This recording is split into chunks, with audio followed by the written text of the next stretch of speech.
श्री शिवाय नमस्तुभ्यम। हर हर महादेव। जय हो भोलेनाथ, जय हो पार्वती मैया की। फ्रेंड्स, आज की इस वीडियो में हम जानने वाले हैं कि सावन के व्रत के उद्यापन हमें किस प्रकार से करने चाहिए। आपने पूरे सावन के महीने में व्रत किए हैं और या फिर आपने सिर्फ सावन के सोमवार किए हैं तो हमें उनका उद्यापन अवश्य करना चाहिए। व्रत का संपूर्ण फल प्राप्त करने के लिए तो संपूर्णता के लिए व्रत के लिए हमें उद्यापन छोटा करे या बड़ा करे, अपने सामर्थ्य के अनुसार कुछ न कुछ दान दक्षिणा अवश्य रूप से निकालना चाहिए। आप चाहें तो किसी पंडित पुरोहित को बुलाकर के पूर्ता आहुति हवन भी करा सकते हैं। नहीं करा सकते हैं तो कोई बात नहीं, आप स्वयं भी बहुत ही आसान विधि से उद्यापन कर सकते हैं। तो देखिए, सावन के जो व्रत हैं दो प्रकार के किए जाते हैं। तो पूरे सावन के महीने के व्रत किए जाते हैं, जो कि इस बार तो पूरे 39 डेज के हैं। जो पूर्णिमा तिथि आएगी, सावन की जो पूर्णिमा तिथि आएगी, उसी दिन हमें यह उद्यापन करना है।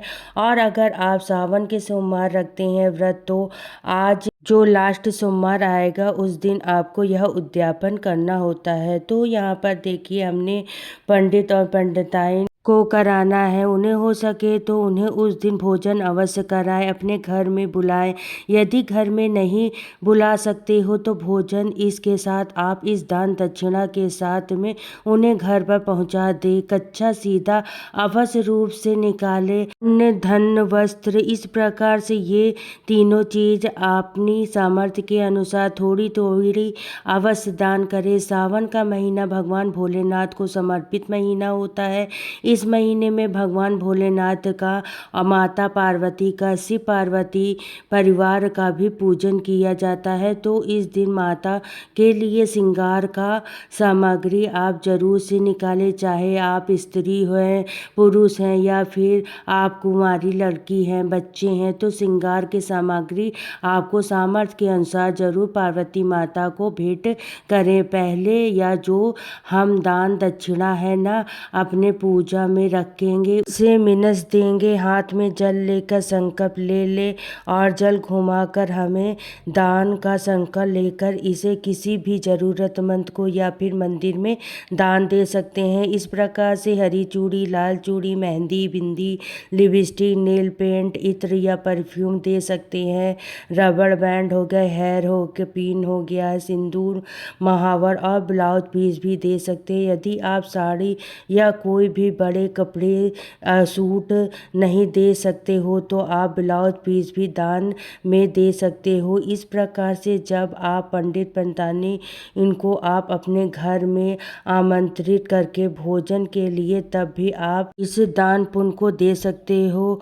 अगर उनको घर पर नहीं बुला पा रहे हैं तो आप मंदिर में जाकर भी उनको दे सकते हो। अगर आप पंडित पंडिताइन भी नहीं मिल पा रहे हैं तो कोई बात नहीं, अगर आपको कोई ज़रूरतमंद मिलता है तो जो दान होता है ना, उसे उसको ज़रूरत होती है, उसको ज़्यादा लगता है। यहाँ पर देखिए, आप यह साड़ी निकाल सकते हैं, सूट निकाल सकते हैं। इस तरह के से कोई भी पंडिताइन के लिए और दक्षिणा हमें ज़रूर रखनी है। सामर्थ्य के अनुसार दक्षिणा जो होती है वह हमारे जो भी कमियाँ हो जाती है पूजा में वो पूर्ति करती है। चाहे आप 21, 51 या फिर 101 रख सकते हैं सामर्थ्य के अनुसार। और पंडित जी के लिए आप इस तरीके से धोती कुर्ता ले सकते हैं, कुर्ता पैजामा ले सकते हैं या फिर पैंट शर्ट का कपड़ा भी इस प्रकार से ले सकते हैं। इसके ऊपर भी हमें दक्षिणा रखनी चाहिए।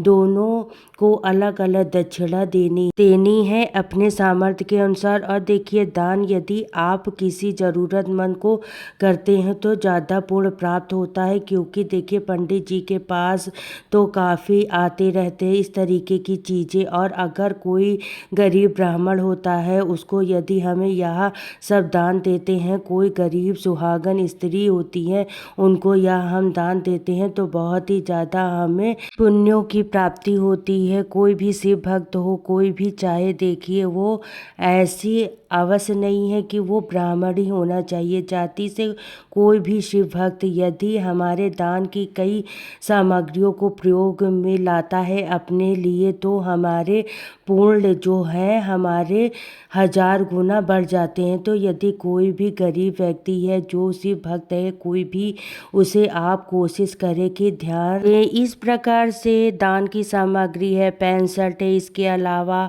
फ्रेंड्स आप कोई भी दे सकते हैं, वह है आप बर्तन आदि भी दे सकते हैं। पूजा पाठ का जो भी बर्तन होता है वह भी आप दान में दे सकते हैं। आप चाहें तो देखिए ग्लास कटोरी दे सकते हैं, और कोई भी प्लेट आदि, या फिर पूजा में प्रयोग में आने वाली कलश लोटा दीप भी दे सकते हैं दान में। तो बहुत ही शुभ रहता है, क्योंकि यह पूजा की सामग्री, पूजा का जो पात्र है, जब यह उसे किसी भक्त के द्वारा यूज किया जाता है तो हमारे पुण्यों की प्राप्ति और अर्जित हो जाती है। तो इसी तरीके से आप पूजा से संबंधित वस्तुएं भी दान कर सकते हैं। पार्वती माता के लिए जब आप साड़ी सूट आदि जब जो भी निकाले, तो ध्यान रखें वो काला नीला रंग का नहीं होना चाहिए। और इसके अलावा साथ में आप देखिए फल और मिठाई भी दान दे सकते हैं। तो दान आप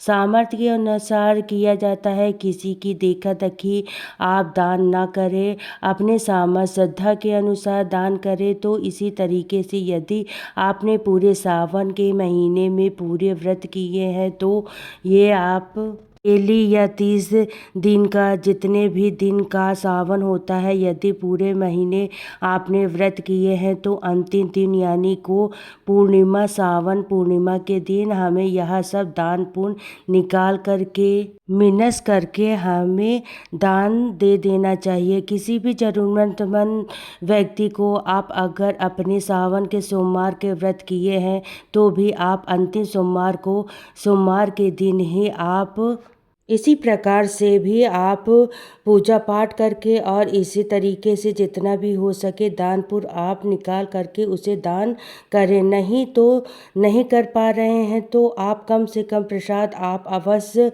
बनाएं।